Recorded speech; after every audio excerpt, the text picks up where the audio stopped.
Hey yo tout le monde, c'est le vrai Cro, on se retrouve pour le Road to Sem numéro 2 et on joue contre un joueur classé 1550. Donc il n'y a pas vraiment de points à se faire, hein. Ça va être plus 3 plus 4 si je gagne et moins 40 si je perds. Donc bon, ça devrait juste être une game tranquille normalement. Je joue en N3 et j'ai les blancs et je décide de faire E4, un peu comme d'habitude. Il répond par E5, cavalier F3, cavalier C6, fou B5 l'espagnol.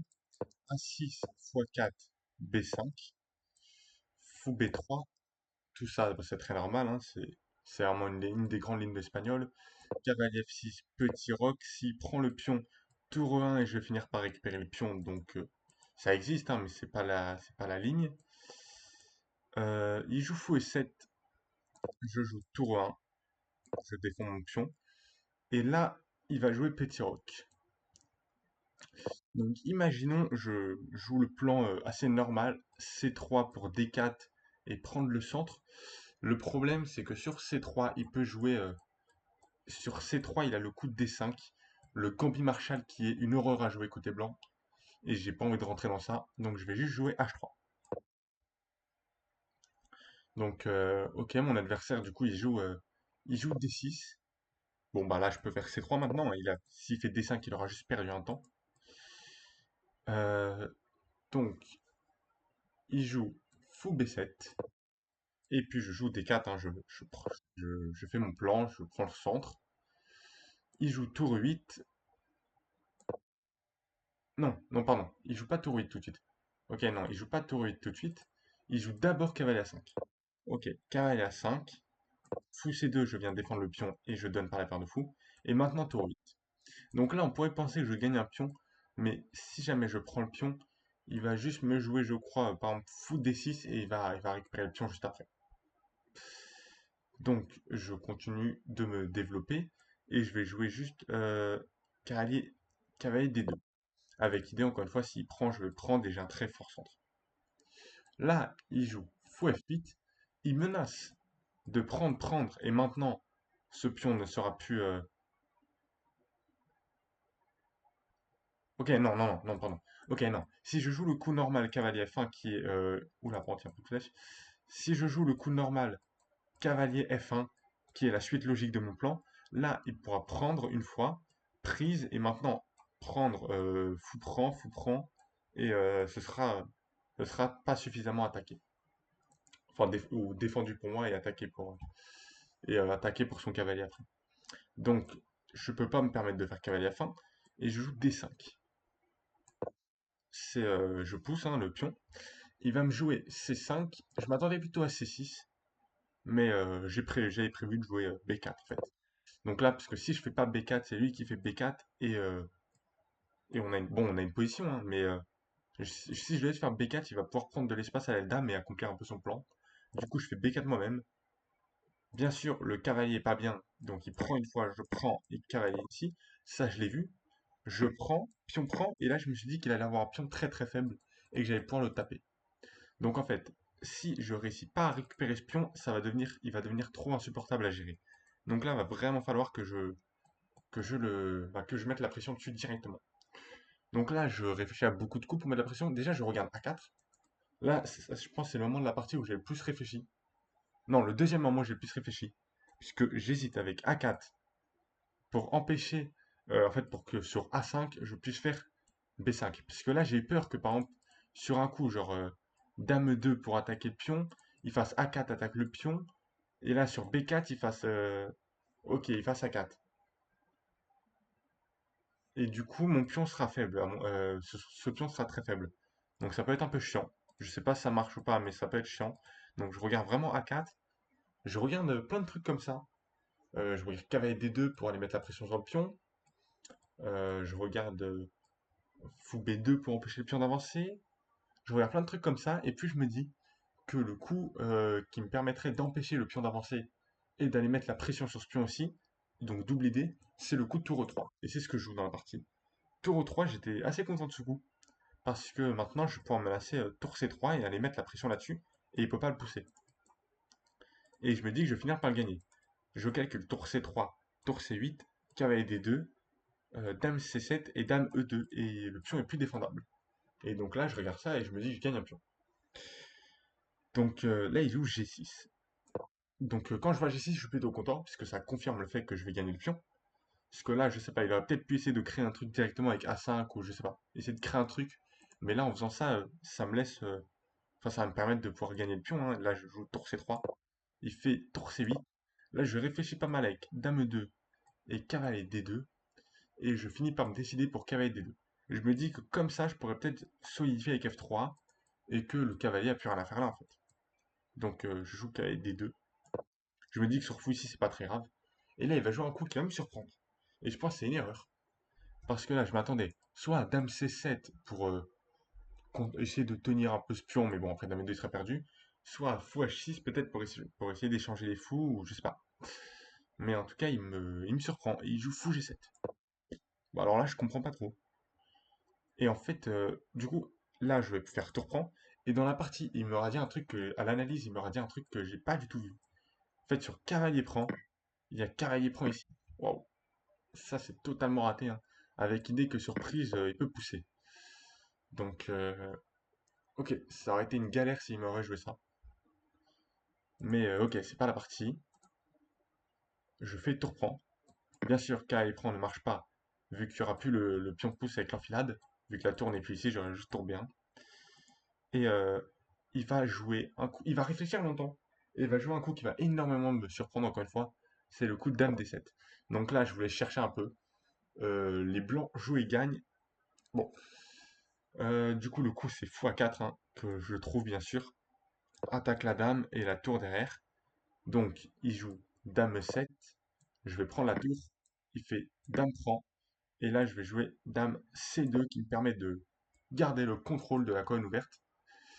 Donc là, il a pas trop le choix de prendre, hein. S'il prend pas, je vais juste aller prendre. Bon, sur fou prend, j'ai le contrôle de la colonne verte. Et sur dame prend, je vais juste aller changer les dames et rentrer dans le final avec une qualité plus.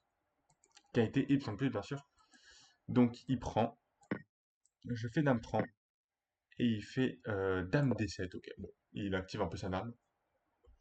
Donc là, je regarde un peu mes pièges. Je me dis que mon fou et mon cavalier sont mal placés. Même ma tour d'ailleurs. Donc je me dis, ce fou, il serait pas mal en E3. Ce cavalier, il serait pas mal ici, ici ou ici. Et cette tour, elle serait pas mal colonne C. Donc bah, je commence directement à organiser mes pièces et je joue cavalier B3. Il joue cavalier H5, je comprends que son plan c'est F5, et donc je réfléchis. Est-ce que je dois jouer G4 par exemple? Mais ok, G4, je me dis, je me crée des affaiblissements pour rien.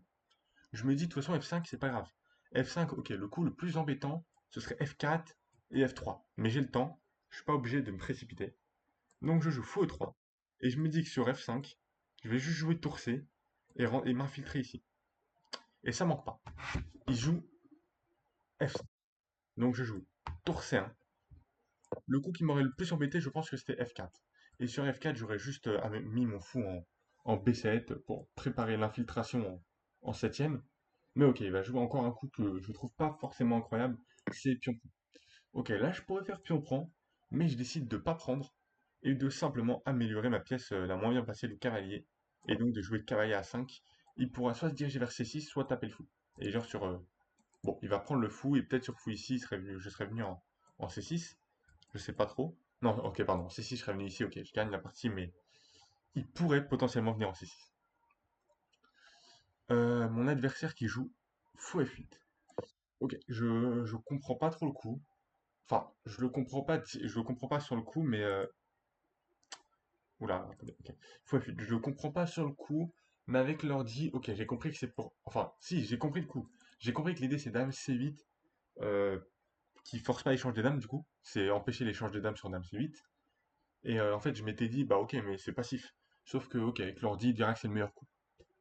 Donc je vais prendre, il va prendre, et là, c'est le moment où je vais le plus calculer dans la partie. Alors, je pourrais jouer, par exemple, un coup genre Dame prend qui est très solide. Je pourrais jouer ouais, A4, par exemple, pour commencer à activer la majorité. Je pourrais jouer,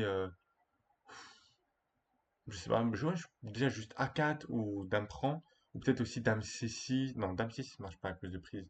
Mais ok, je décide de bien calculer et de jouer Dame C8. Alors l'idée sur Dame C8, c'est que ce pion est pas vraiment prenable. Je calcule la ligne. Dame prend, fou H6, attaque. attaque le fou, menace mat, seul coup pour pas se faire mater. Cavalier G7, et là je calcule tour C7.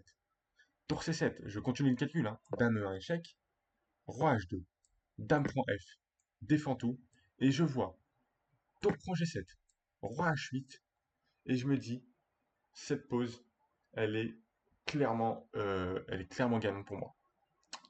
J'ai une tour nette de plus, et je vois pas trop ses compenses. Je me dis peut-être juste tour B7 et il a plus de tour B7 et il a pas d'échec grâce au fou. Et en fait, je veux le mater. Et s'il continue de défendre avec sa dame le fou, je pourrais juste jouer ça s'il revient par exemple. Et ici, je pourrais jouer tour B8 et venir en force pour prendre le fou. Mais ok, c'est pas la partie. Je sais pas s'il l'a vu ou s'il avait peur de cette ligne. Mais du coup, il prend pas ici. Et j'ai vu dame prend D5. Du coup, ok. Déjà, j'ai dame C4 qui forcerait échange des dames. Mais je me dis peut-être dame C4, trings et pion pouce. Ok, tour C8, tour C1, pardon, et fou prend B4, déjà qui est un peu relou. Donc peut-être, ok, encore dame C8, ok, je sais pas. Ok, mais ça reste encore un peu galère, il a un peu de contre-jeu avec ses pions ici, et ça peut être chiant. Donc je me dis, on va quand même jouer x6, j'attaque le fou. Là, bien sûr, la différence avec la dame ici, c'est qu'il a dame F7, il n'est pas obligé de faire cavalier G7. D'ailleurs, j'avais espéré qu'il fasse cavalier G7, hein. Je me suis dit, si jamais il fait cavalier G7, encore même idée, tour C7. Et cette fois, il aura plus dame F7, du coup, vu que la dame sera en prise. Donc je fais x6, il fait dame F7, je cale tour C7 intermédiaire, parce que comme ça j'active ma tour. Il joue dame F6, et là je vais rater un gain rapide. Ok, alors attendez. Ouais, je vais rater le très fort gain fou prend F8. Dame prend F8, et je m'étais arrêté là dans mon calcul, je m'étais dit dame prend, roi prend, et on transpose dans la partie. Sauf qu'en fait, j'ai pas calculé dame 6 échec, force, roi H8, et tour C8 gagne la dame. Ok. Bon, c'est pas ultra grave, hein, mais bon, j'aurais dû être plus rigoureux et essayer de calculer cette ligne un peu plus longtemps, parce que je me suis dit juste dame prend. Euh, Alors attendez, je promouvois les variantes, hein. Ok, ok, voilà, juste dame prend, fou prend, roi prend, et je me suis dit cette finale, je la gagne sans souci. Donc là, j'ai le pion H7 que je pourrais prendre, mais ok, son contre-jeu c'est ça. Donc je me dis, on va se débarrasser du contre-jeu, hein. Je fais ça, il peut pas défendre. Donc il joue cavalier F4, je vais prendre. Il a plus de contre-jeu. Ces deux pions qui auraient pu. Enfin, il avait ces pions-là pour créer un pion passé. Maintenant, avec ces deux pions-là, il peut pas créer un pion passé à cause du pion F. Donc il joue cavalier D4, cavalier D3, attaque le pion. C'est pas grave, je défends pas. Je vais prendre. Il prend tour A7. Je viens couper le roi. Et j'attaque le pion H7 à la même occasion. Il commence à ramener son roi. Si je prends H7, il prend A2. Donc je vais pas prendre H7. Je vais jouer plutôt A4. Il continue de ramener son roi. Non, pardon. Dès que je suis A4, il fait H6. Je continue de pousser mon pion. Il ramène son roi. Je viens ici. J'attaque le pion. Il continue. Non, il pousse le pion, pardon. Je joue tour G6. Il ramène son roi. Je prends le pion. Il ramène son roi. Et à ce moment-là, il abandonne. Bien évidemment, il abandonne. Il y a tour B6. Tour B6. Fourchette gagne le cavalier. Et bon, ok, je pense qu'il l'a vu, puisqu'à la fin, il jouait ses coups sans conviction, hein. Il savait qu'il avait perdu, il jouait pour jouer. Et quand il voit tour B6, et dès qu'il voit que tour B6 va arriver, il abandonne direct. Donc, on va mettre le petit rapport de partie juste ici. Alors, donc j'ai fait une partie à 93,4 de précision. Bon, ça reste très ok, mais après, il y a eu beaucoup de théories et la finale, je trouve que ok, la conversion n'était pas très dure. Jouer comme un 2500, ça fait toujours plaisir d'avoir une petite estimation Elo ici. Et ok, bon, 4-5, bon, ça c'était très théorique. Ok, ça c'est théorique.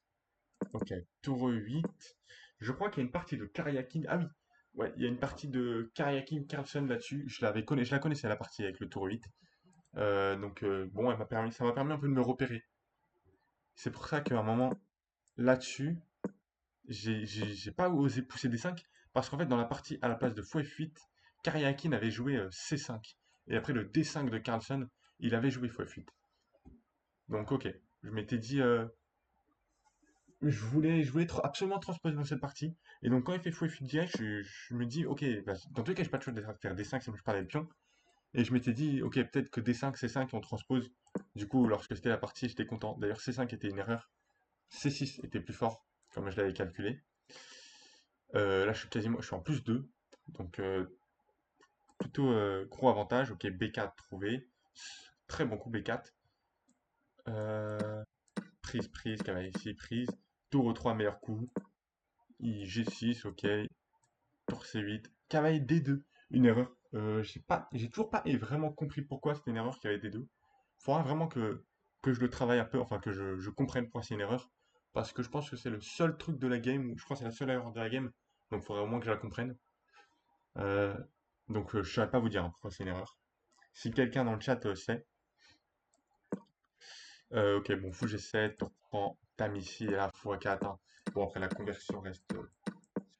Ok, K et prend était plus précis, mais la conversion reste très ok. Ouais, fou H6, tour c'est le meilleur coup. Ouais, voilà, fou F8 était bien mieux. Ok, bon, la finale, ok. Oh, ça c'est meilleur. Fallait pas prendre H7. Prise, tour ici, A4. Ok, bon. Bon, bah voilà, j'espère que la vidéo vous aura plu. Du coup, bon, moi je prends un plus 3 Elo, on se rapproche très très légèrement des 2000. Je suis 1915, un truc comme ça. Donc avec cette partie, je passais 1918. Donc bon, ok. Du coup, voilà, j'espère que la vidéo vous aura plu. N'hésitez pas à liker, à mettre un commentaire et à une prochaine fois. Ciao tout le monde.